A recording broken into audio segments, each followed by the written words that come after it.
Seguimos con Así Estamos.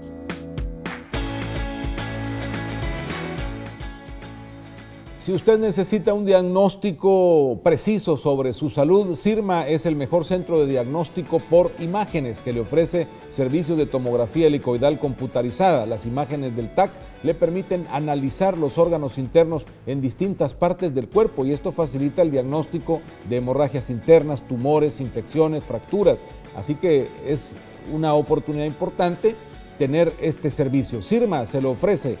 Consulte a www.sirmaim.com o al 2235-1555. Está abierto de 7 de la mañana a 7 de la noche sin cerrar al mediodía. Sirma, pioneros en resonancia magnética y tomografía helicoidal computarizada. Pues vamos a adentrarnos un poco al WhatsApp y a sus envíos de comunicación. 6:39. Nos envían una fotografía desde la ciudad de San Vicente, mostrándonos que allá también se hacen reservas de parqueos con obstáculos. Hayan puesto unos rines con un tubo, apenas se ve, pero ya esa es la denuncia que nos hacen enfrente del banco hipotecario. Y claro, queremos insistir en que esto, solo por tener ya una ordenanza en San Salvador, pues lo que queremos hoy es que esto vaya a todo el país y que todos los alcaldes eliminen la posibilidad de esto, porque debe ser permitido parquearse donde hay disponibilidad y donde es correcto hacerlo. Nadie puede venir a decir que los parqueos en la calle son de alguien, son de los ciudadanos. Buenos días, Rafael, bendiciones por ser una persona de calidad humana. Esto lo hace a ciudadanía expresar las cosas que pasan en el pueblo. ¿Será corrupción? Dice, el ahora presidente está construyendo una mansión en la 19 Avenida Norte, Colonia Laico, con materiales, equipo del MOP y empleados del Estado. Preguntemos con qué dinero compró el material, la mitad de esa manzana. ¿Quién paga a los empleados? ¿Qué justificación tiene la salida del equipo del MOP de ahí? Pues habría que revisar si lo que dice este televidente es cierto. Dice otro de los televidentes, nos ha enviado un video, creo que era el mismo video o el mismo accidente que Marina nos relataba más temprano. También gracias por enviarlo. Díganme, dice, muy buenos días, Rafael. Felicidades por el programa. 11 de enero solicité a OIR de Centros Penales un informe versión pública sobre ingresos de tiendas institucionales, sobre destinos de utilidades y si tienen algún tipo de auditoría interna o de corte de cuentas y si la había que entregaran versión pública. El actual director la declaró información reservada. Esto muy bueno. Qué bueno que el ciudadano lo está pidiendo y mejor que lo comparta con nosotros. Dígame cómo le puedo hacer para hacerle llegar una copia de este informe. Mándelo, páselo a dejarlo al canal o mándemelo por Facebook o mándemelo por correo a través de nuestra página web asiestamos.net. Ahí hay un correo para que usted nos pueda enviar la información. Con gusto, mándela, porque este es un tema medular en desarmar esa corrupción que hay dentro de centros penales. Según los cálculos, haga usted sus numeritos. Hay 25,000 reos. Póngale 25,000 para que sea redondo. Cada uno está autorizado a manejar allá adentro $150 al mes. Póngale que no todos lo logran, pero póngale el promedio que usted quiera. Y de eso, multiplíquelo y esas son las posibilidades de lo que estos chalets manejan a nivel de efectivo, a nivel de ingresos. Buenos días, Rafa. Quisiera que su programa lo transmitieran por la noche, dice un televidente. Pues bueno, habría que hacer los cálculos de todo eso, incluyendo pedirle ahí a mi esposa su opinión para ver si mañana y noche estamos trabajando. Solo gatos agarraron. ¿Qué pasó con Funes, Munguía, Payés, Mason y el alcalde de Ilopango? Pues esto tiene que desarrollarlo el fiscal, pero ya lo ha dicho él, que no hay delito en esa situación. Ha dicho tan claro el fiscal que para él no hay delito en incluso este tipo de negociaciones o las cosas que se puedan prometer en una plática. No está él poniendo esto como delito. Y lo digo no porque me deje tranquilo la explicación, no, es porque así lo dice el fiscal, entonces va a ser difícil moverse hacia estos sectores. Él está claro en que lo que quiere es probar relaciones porque eso hace un fiscal. No puede solo creer que hay algo malo, debe probar que eso viola el Código Penal. Y esas son las cosas que nosotros como ciudadanos también debemos de entender para ir llevando las cosas. Buen día, deberían de investigar a Mauricio Funes y Munguía Payés, que eran los más metidos en lo de la tregua y deberían investigar todas las fuerzas operativas y a pandilleros metidos en esas fuerzas especiales. No es lo importante se llame o no tregua, los ilícitos que se cometieron es lo que nos interesa, que procesen a Funes, Munguía y todos los que podían dar órdenes. Claro, es que esa es la línea de mando que hay que tratar de relacionar y sí se puede probar. Gano $1,000 al mes, dentro de 6 años me jubilo. Con las AFP me van a dar $600 de pensión por 6 años. Luego el Estado me dará $220 según la ley actual y la propuesta es solo $240. Como ve, las dos partes nos van a matar de hambre. Pues sí, claro, es que el tema no es ese. El tema es cuánto ahorraste en los 25 años, cuánto mejoró tu salario, cuántos empleos pudiste tener en los 25 años, si pudiste cotizar los 25 años y por qué no logramos cotizar los 25 años. No es un problema del sistema, es el problema del empleo, de la empleabilidad en El Salvador, del salario, claro que tiene que ver. Entonces, al final, ahora preguntémonos otra cosa. ¿Cómo va a sostener la propuesta también el gobierno si no puede sostener el IPSFA? Buenos días, Rafael y demás televidentes. Es indignante ver cómo instituciones trabajan parientes, amigos y compadres de los gobernantes. Es un derroche de dinero. Como sociedad no podemos seguir aceptando que nos pongan impuestos para mantener a tanta gente. Eso es importante. Buenos días, el pueblo necesita saber qué les ofreció el expresidente Funes a las pandillas en la tregua que él realizó. Y aquí, ¿qué dice acá? Cinismo, hipocresía de arena se desenmascara. De los índices altos, mire, estos son los memes y nos mandan estas cosas. Yo creo que debemos ser un poco también más serios como ciudadanos en cuanto a tratar de, entre nosotros, vendernos políticamente algo que no tiene. Debemos de entrar ya al razonamiento de que en la medida que tratamos de politizar, porque mi partido es el que sale perjudicado, o porque el partido del otro va a salir perjudicado, entonces hago todas estas cosas, ahí solo hacemos el negocio para la corrupción, ahí solo hacemos el negocio para los que se benefician de esto. Como ciudadanos, lo que debemos hacer es pensar y tomar acciones, importante, pero no esas, ¿verdad? Porque si va a ser esa la dinámica, entonces vamos a seguir teniendo el país que tenemos, y mire que ya bastante hundido está. Rafael, sí, Marina. Queremos aprovechar y actualizar cómo es el tráfico a esta hora en el Boulevard Venezuela. Ya está restringido totalmente el paso a la altura del paso a desnivel por la escena que le comentaba y que veíamos en el video. Hay un fallecido, es una mujer que está fallecida en la zona, entonces ya restringieron totalmente el paso yendo de San Salvador hacia Soyapango. Vemos imágenes de cómo es el tráfico en la zona. También se nos reporta mucha precaución porque están en la colocación de una valla. ¿A dónde es esto? Pues le cuento rápidamente. Es en la calle San Antonio Abad, a la altura del POPS, carril derecho, está totalmente cerrado. Hay que tener precaución. Y también nos vamos a Soyapango, específicamente calle Ciudadela Don Bosco, totalmente lento, bajando sobre esta calle y yendo hacia Ciudad Delgado. Perfecto, gracias Marina, muy amable por actualizarnos.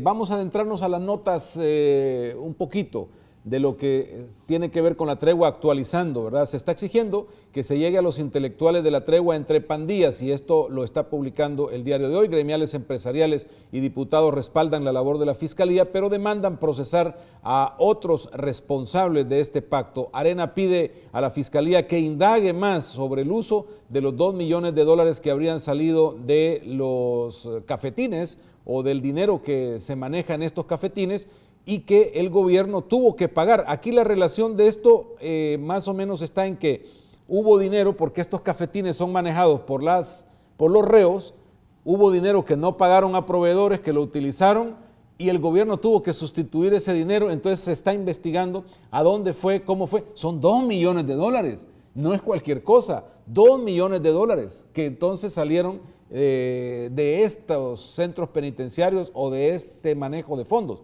Las maras plantearon una lista de favores para bajar homicidios, dice también hoy el diario de hoy publicando sobre el tema.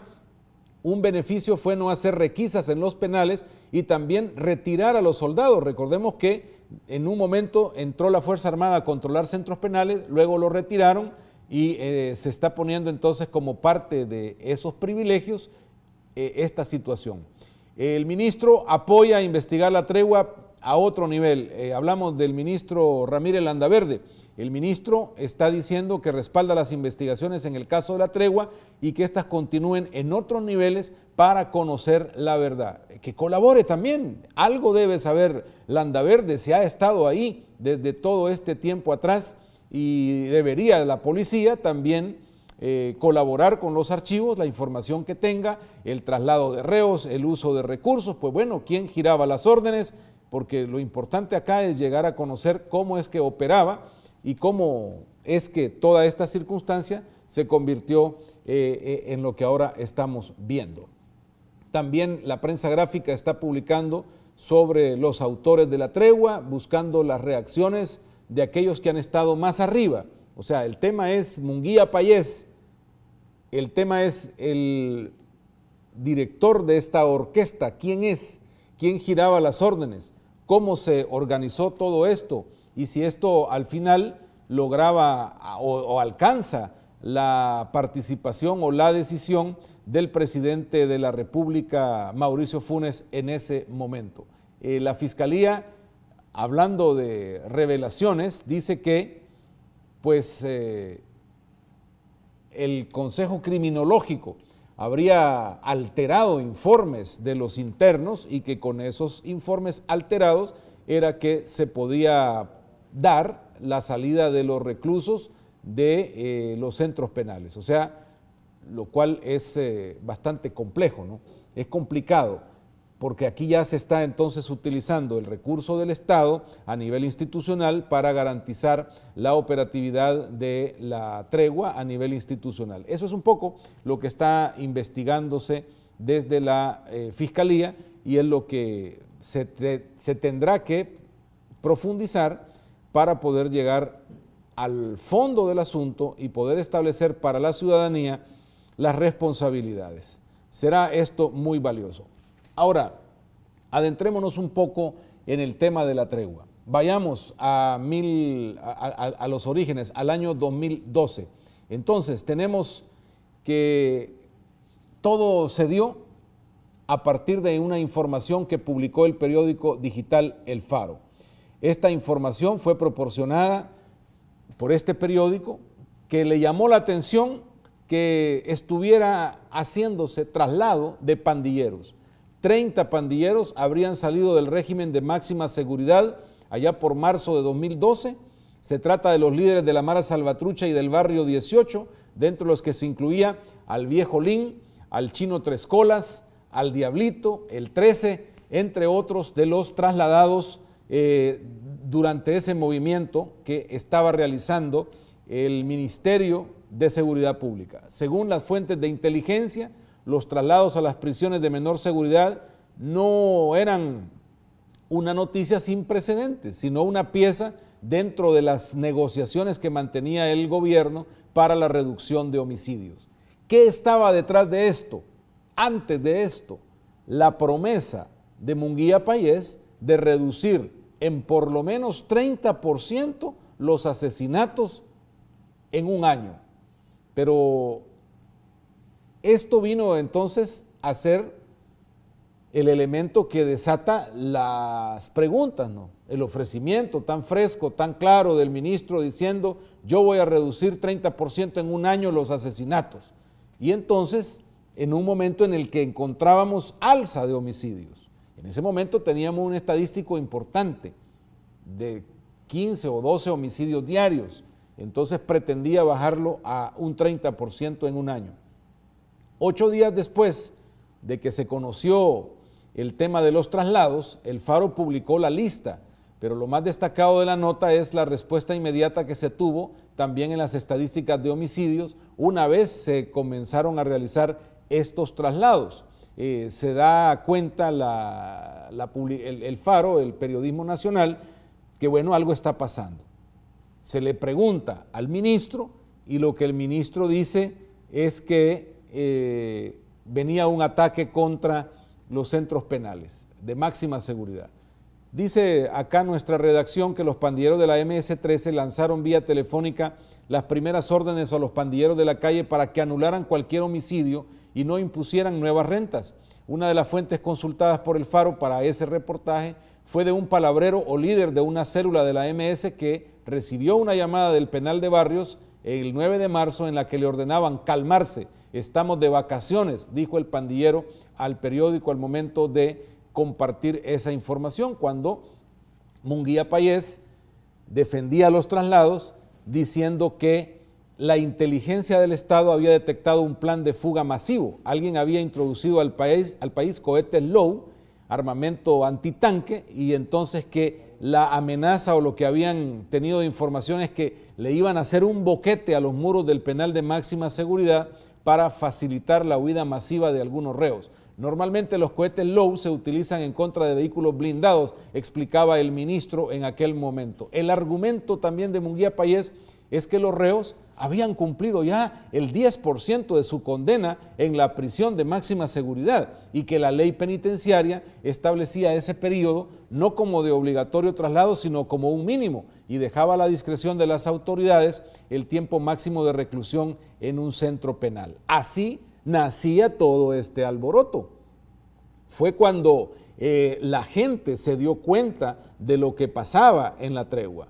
O sea, el tema fue que todo esto, si no hubiese salido a luz por este medio, no había información pública.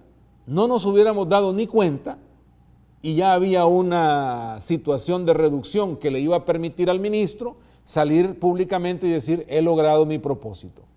Pero ahí se dan las condiciones para que la información se publique y luego hay un cambio.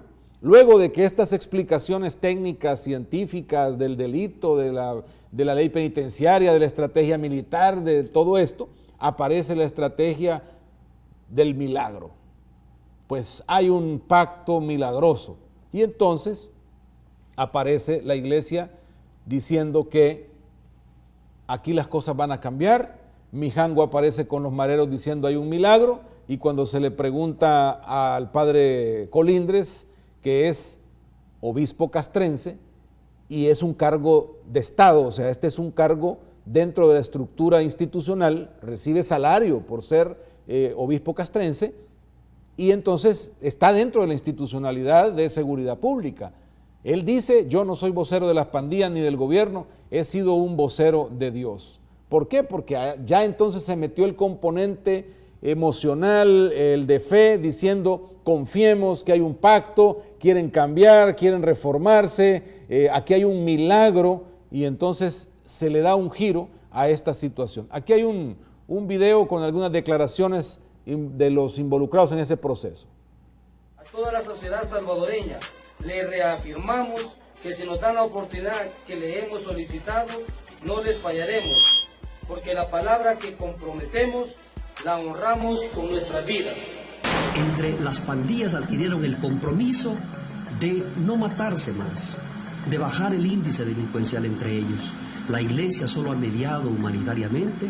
Yo lo que he sido en este proceso es testigo de la construcción de un milagro. Y la posición que hemos sostenido, que seguiremos sosteniendo, es que no vamos a negociar con las pandillas. Quienes forman parte de una pandilla están al margen de la ley. Las pandillas son organizaciones criminales que están proscritas por la ley y por lo tanto están al margen de la ley. Y nosotros no podemos sentarnos a negociar beneficios con quienes están al margen de la ley. Los beneficios que tienen, los tienen porque la ley los ampara. Está pegada con saliva. Realmente al secarse la saliva esto se cae, pues. ¿Por qué? Porque en primer lugar las pandillas son estructuras delictivas que no se mandan a sí mismas. Por ahí venía un poco el histórico, ¿no? Importantes declaraciones, el milagro, entonces podemos creer o no en esto, no tiene nada que ver el gobierno, no son privilegios, es la humanización de centros penales y el cumplimiento de la ley. Pero siempre la duda existía y decía Mijango que la tregua podría estar pendiendo de un hilo, se le hacía esa pregunta. Diario lapagina.com.es publicaba una nota sobre este tema, diciendo que el escepticismo rodeaba el acuerdo, pero el mediador niega enfáticamente que se trate de un proceso frágil. Advertía que por tratarse de algo inédito en el país se deben enfrentar problemas como los incendios que a diario deben sofocarse, pero destaca que contrario a minarlos se debe apostar por él. ¿Qué venía Después del apoyo también de la Iglesia Católica, la sumatoria de otras iglesias, entraron otros pastores, entraron otras iglesias a darle el componente espiritual, porque, repito, primero se vendió como una amenaza y había que trasladar a los reos porque venían ataques que nunca llegaron, que nunca aparecieron. Ahora era un milagro, ahora era algo de fe, lo cual también es importante, pero parece que nunca ocurrió, porque quien nace de nuevo no puede convivir con el pecado. Y lo que vimos después es más pecado, ¿no? Más extorsiones, más gente llamando a sicariato desde las cárceles, pornofiestas en las cárceles. O sea, el milagro no fue tal. Aquí también entraban otros participantes, como Adam Blackwell, de la Organización de Estados Americanos, quien fue llamado a validar el proceso, recibiendo armas que entregaron públicamente como una especie de desarme público que iban a hacer las maras. También el fiscal Luis Martínez entraba a la escena diciendo que esta era una tregua hipócrita. Escuchemos, por revivir algunos momentos de esta historia. Por nuestra parte, consideramos estar ya preparados para entrar en un proceso de diálogo que posibilite sentar las bases de una solución seria, firme y duradera. La pregunta sobre la cual necesitamos respuesta es si la sociedad salvadoreña y el Estado también están dispuestos y listos para entrar seriamente en ese proceso, respuesta sobre la cual nos quedamos en espera. Y a la verdad hasta ahorita nada, nadie ha venido y decir, vaya, aquí estamos nosotros, pues aquí están estos implementos, aquí están estas herramientas, aquí están estos aparatos para que empecemos a trabajar. Sabemos que va a durar, va a tomar años. La Mara o este grupo de pandillas no se construyó allí. No vamos a resolver mañana. Va a tomar tiempo. Mire, esa falsa tregua realmente nunca ha existido, porque todos los días vemos reflejados a través de los medios de comunicación que las víctimas en nuestro país siguen existiendo y realmente son víctimas del pueblo salvadoreño, de gente. En esta historia, mientras tanto, los homicidios a la baja y las preguntas sobre si era producto de la tregua o era producto de la eficiencia del trabajo policial, que por otro lado insistía en hacer su trabajo, en que estaba llevando las cosas por donde debe. El presidente de la República, allá por septiembre del 2012, se desmarcaba de todo y Funes se desmarcaba de la tregua entre pandillas. El presidente volvía a negar que la tregua entre pandillas que ha provocado el desplome de los índices de homicidio sea el resultado de un proceso diseñado desde el despacho del ministro de Seguridad Pública, y se desmarca así de las declaraciones de dos de los principales protagonistas, Munguía Payés y Raúl Mijango, quienes aseguraban que la negociación tenía el aval del mandatario desde un inicio. Nosotros no hemos parido esa tregua, nosotros no hemos propuesto esa tregua, nosotros no nos hemos sentado a negociar con los pandilleros. Esta fue la propuesta que vino al gobierno, el gobierno la analizó y una vez la analizamos y vimos que podría producir la reducción de asesinatos, la facilitamos. Ese ha sido el argumento del presidente de la República. Sin embargo, un par de días después, 8 días después, el presidente estaba en Nueva York ante las Naciones Unidas en la Asamblea General, destacando la reducción de la violencia en su país gracias a la tregua. Esto decía ante el mundo. Nuevas unidades policiales, graduó a 4.000 nuevos agentes y redobló los planes operativos para reprimir el delito. Al mismo tiempo, un pacto de no agresión entre las dos principales pandillas juveniles del país, suscrito hace 2 años, del cual el gobierno solo ha sido facilitador, ha creado las condiciones mínimas para reducir los niveles de violencia pandillerista. Así el presidente de la República, por un lado internamente en el país decía yo no tengo nada que ver, y por otro se la colgaba la medalla de frente al mundo decir tenemos algo que está reduciendo los homicidios. Mientras esto sucedía, otras cosas se iban mostrando como parte de beneficios.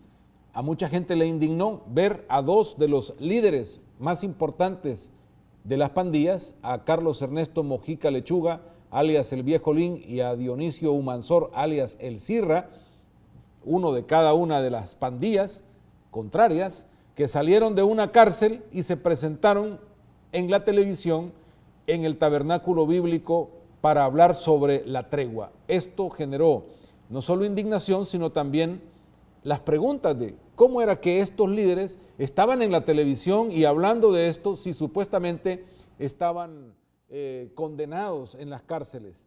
El pastor de esta iglesia, Toby Jr., ofreció el respaldo público a la tregua y permitió que ambos pandilleros exhortaran al electorado, incluso a castigar a los políticos que boicotearan el proceso, en clara alusión al candidato presidencial de Arena en aquel momento, Norman Quijano. Según Toby Jr., las gestiones para que los dos pandilleros pudieran presentarse en el culto del tabernáculo fueron hechas ¿con quién? Con el director Nelson Rauda, que acaba de ser capturado como parte de la estructura que ha facilitado estos privilegios y cosas que dentro de la tregua pudieron haber violado la ley. Está con nosotros al teléfono el doctor Héctor Hernández Turcios, abogado, analista, a quien podemos trasladarle un par de preguntas mientras analizamos este tema. Doctor, gracias por estar con nosotros en el programa y colaborar siempre con sus análisis. Muy buenos días a ti y tu audiencia. Estoy a sus órdenes. ¿Encuentra usted, doctor, hablando penalmente o legalmente, elementos para crear de todo esto un juicio penal y llevar gente a la cárcel? Bueno, yo tengo la opinión que hoy no se nos quiere dar atol con un dedo, sino que quieren que traguemos el atol de una sola vez.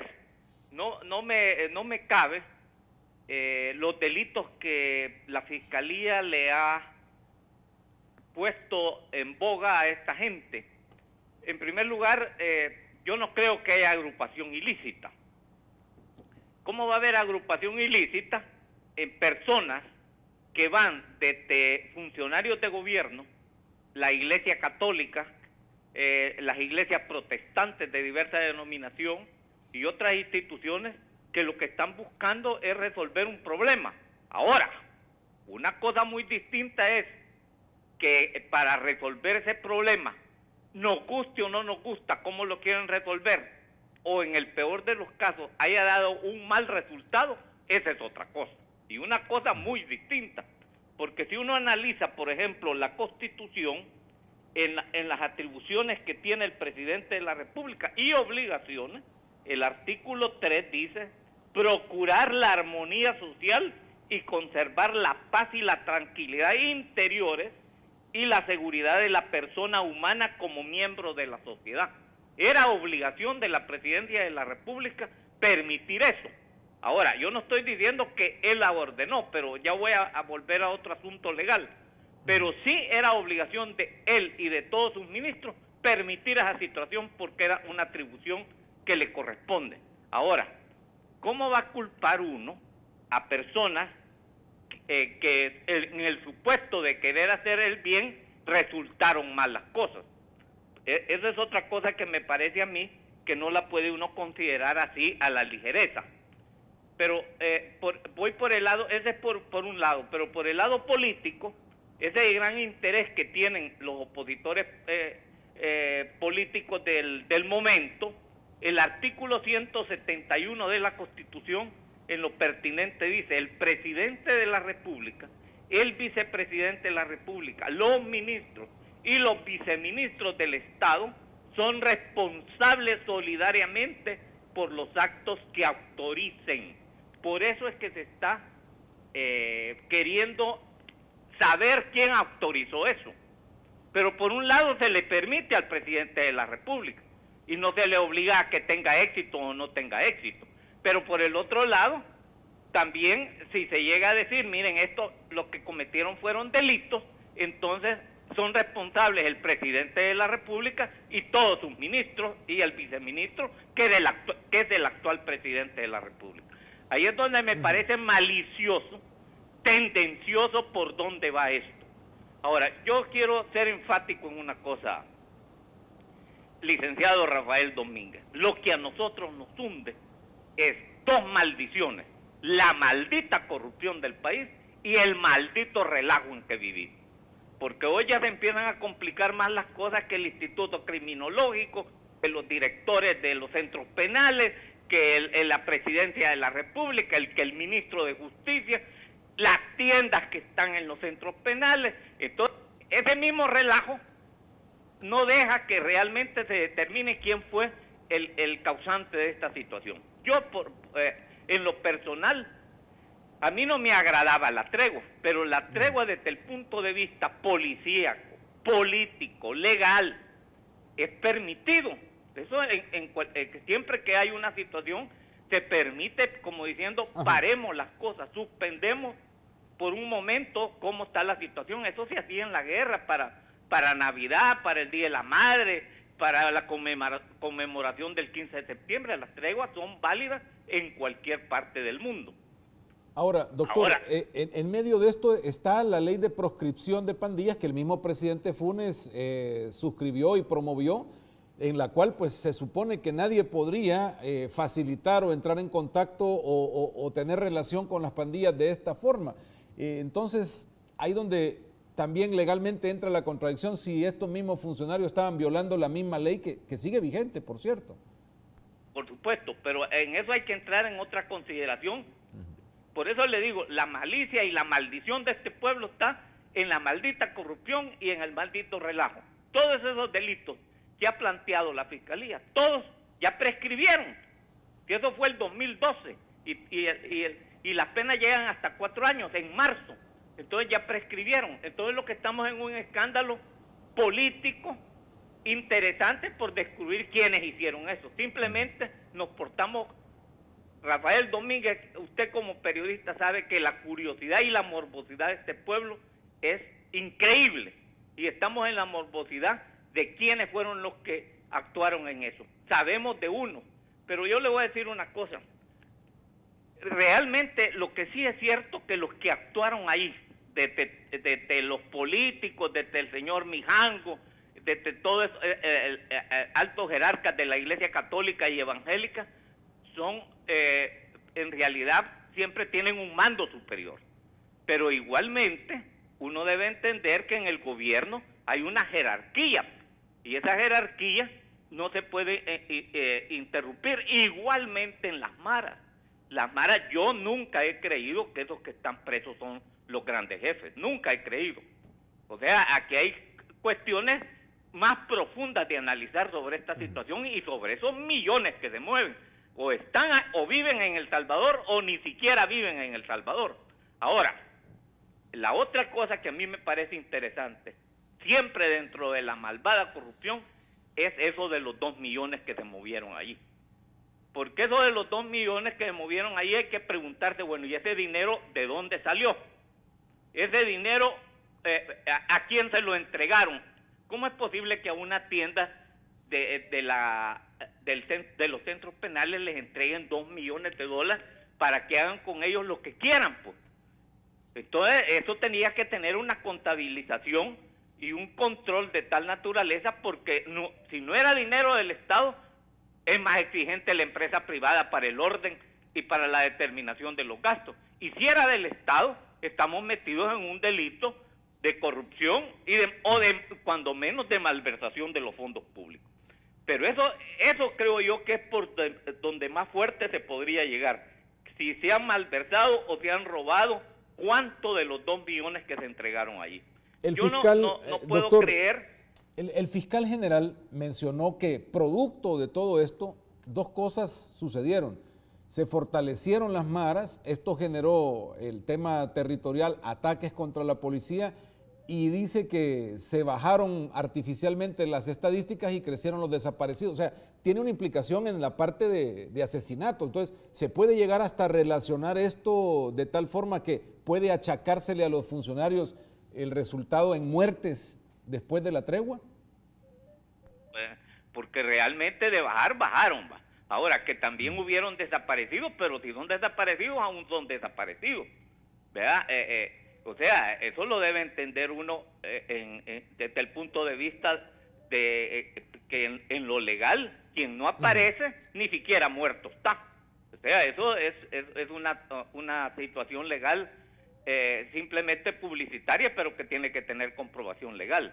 Ahora, hoy que me tira usted esa pregunta, me parece interesante contestársela así.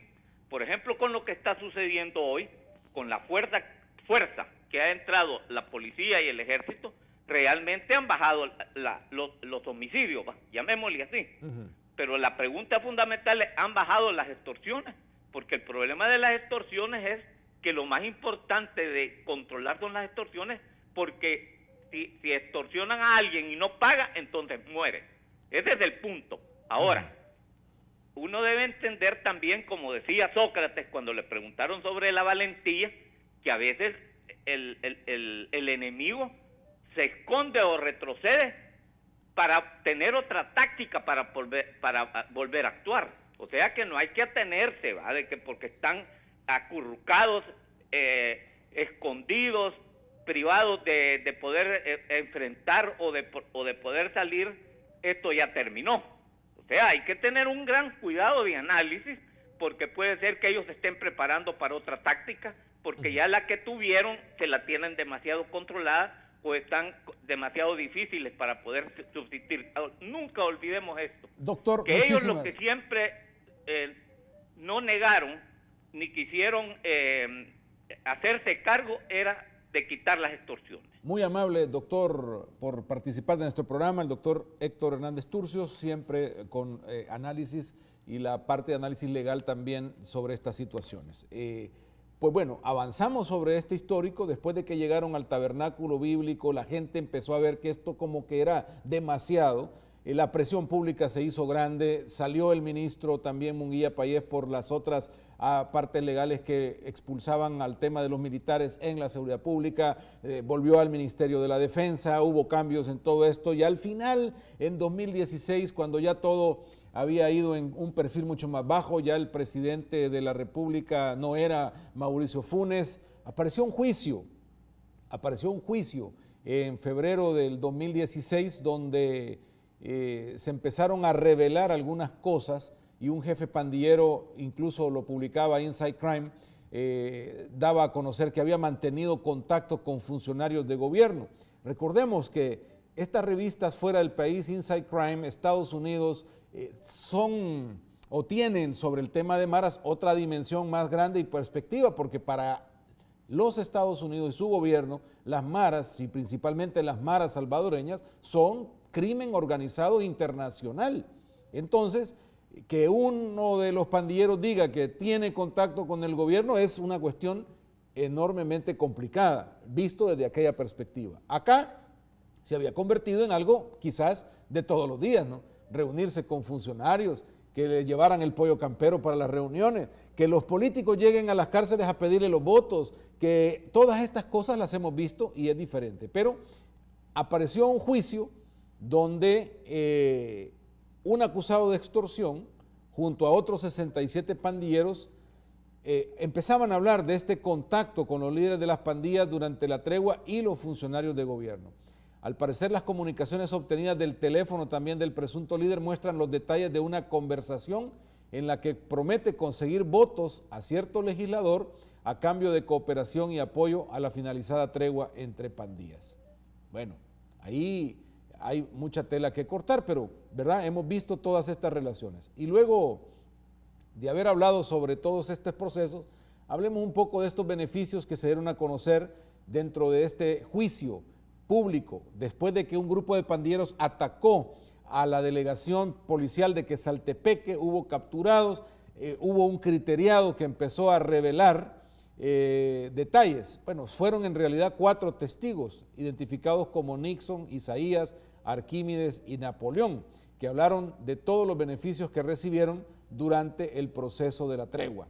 Esto volvió a poner el tema en la mesa y hasta qué nivel entonces esto había sido más allá de solamente ver desde el gobierno la situación de la tregua, sino involucrarse como gobierno en ella.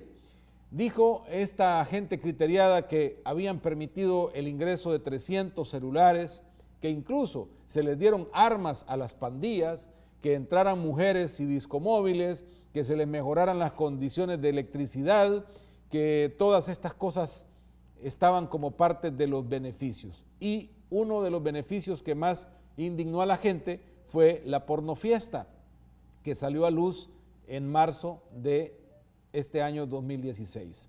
Se publicó sobre esto videos, fotografías, a los mismos custodios penitenciarios disfrutando de la fiesta, según las publicaciones que se hicieron de este video, que tuvo origen en 2012.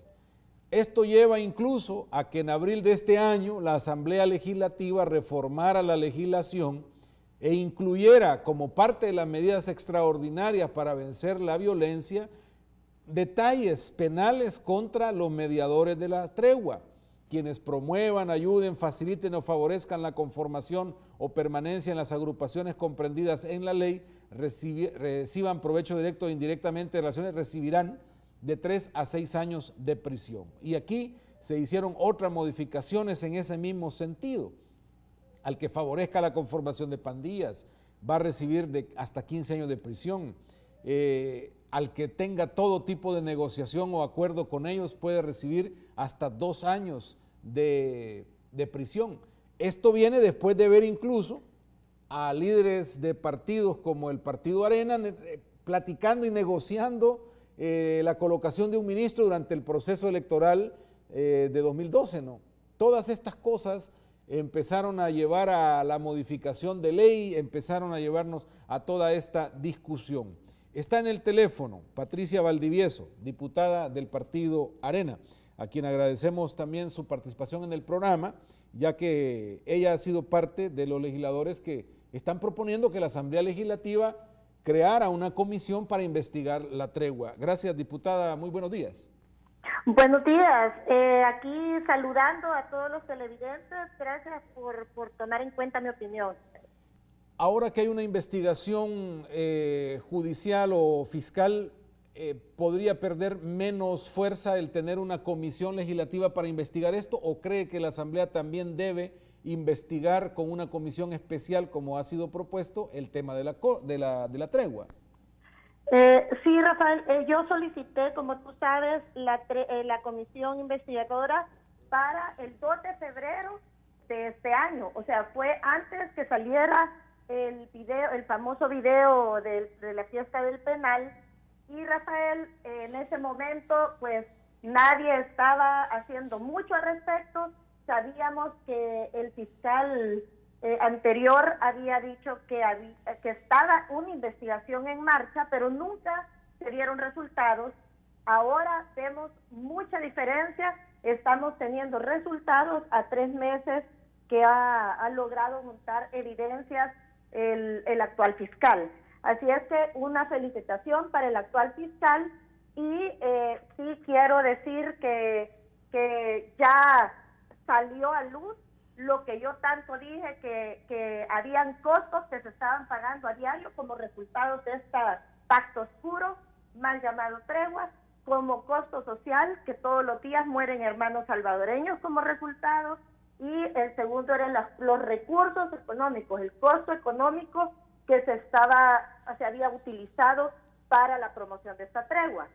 Ya dieron resultados que sí, efectivamente, hay 2 millones que desaparecieron de las tiendas de los centros penales que les habían dado en total administración a reos y no saben si este dinero fue repartido entre reos solamente o entre reos y funcionarios. Así es que cuánto más se utilizó de nuestros impuestos para esto, porque ese dinero que desapareció de centros penales, de las tiendas de centros penales, lo tuvo que reponer el ministro Perdomo, entiendo yo, buscar de dónde, y salió de los impuestos que todos los salvadoreños pagamos. En este proceso podría deducirse responsabilidades y llegar a quienes creen ustedes como autores de esto, porque hasta el momento todos son los ejecutores que tienen bajo su responsabilidad y mandos centros penales o una relación directa con la aplicación de cualquier decisión, pero ¿quién habría tomado las decisiones según ustedes? Sí, Rafael, exactamente no podría yo decir quiénes son, la investigación se está dando, pero sí recordemos que en un discurso ante la ONU, el expresidente Mauricio Funes dijo que esta era una política de Estado, escuchamos declaraciones de otros ministros decir que la tregua era una política no ortodoxa. O sea, sí hubo referencias de diferentes gobernantes de la época en altas posiciones que la llamaban política de Estado. Yo creo que no podemos pasar por alto que el actual presidente era el vicepresidente de la época. Yo no puedo creer que todo esto estaba pasando. Ya había salido publicaciones en medios de comunicación, que es como nos enteramos los salvadoreños, si no, no hubiéramos sabido nada, y nadie sabía nada y nadie hizo nada anteriormente. Así es que yo creo que sí, se debe investigar a fondo, y estoy segura que el fiscal, como ya dijo, vieron los resultados de la primera parte de la investigación, ahora van con la segunda parte. Ya vimos que allanaron la casa anoche del señor Mijango, que fue, yo le llamo como uno de los representantes de bandas criminales, y yo creo que son buenos pasos que se están dando. Diputada, ¿se puede condenar esto cuando también miembros de su partido han recurrido a platicar o a establecer relación con las pandillas? O sea, ¿hasta dónde? Porque ha sido esto una conducta que en la realidad se ha dado. Han tenido que pedir permiso para ir a hacer reuniones políticas en los municipios, los alcaldes han tenido que pedir permiso para incluso hacer trabajos en los municipios. O sea, estas relaciones con las pandillas las han tenido, tal vez no visiblemente, pero ha sido una conducta. Ahora, ¿podemos entonces condenar esto o cómo hay que verlo a partir de este momento? Mi pensar es que, primero, mi posición la sostengo. Nunca, no estoy de acuerdo con ningún tipo de diálogo o negociaciones o como le quieran llamar, con delincuentes, personas que están asesinando y violando y extorsionando todos los días al pueblo salvadoreño. Eso yo quiero dejarlo claro. Arena como institución no está de acuerdo con eso, ya está claro, y hay personas que han sido sorprendidas en su buena fe, y eso tendrá que verse quiénes fueron. Otra cosa, el gobierno, como gobierno, institucionalizó estos pactos con criminales, y eso es lo grave. También dio resultados y dijo el fiscal general que el fortalecimiento de las pandillas en territorio y económica era resultado de la tregua, y que los asesinatos y ataques de los policías y los militares que estamos teniendo actualmente, todas esas balaceras, pues son por ese fortalecimiento que tuvo las pandillas durante la tregua. Así es que esa es la gravedad, que ellos podían dar prestaciones y darles cosas a cambio de ¿qué? De una falsa baja de homicidios, porque ya dijo también el fiscal, como dijo Arena y mi persona en aquellos momentos anteriormente, que estos habían subido los cementerios clandestinos y los desaparecidos. Y todavía hay cifra negra de desaparecidos, y aún tenemos resultados de desaparecidos día a día después de esa mal llamada tregua. Diputada, muchísimas gracias por participar de nuestro programa y darnos sus opiniones como diputada del Partido Arena, y quien ha solicitado, como decía ella misma, a principio de año, una comisión especial en la Asamblea Legislativa para investigar este tema. Vamos a hacer un corte y luego volvemos con sus opiniones y lo último sobre este tema también.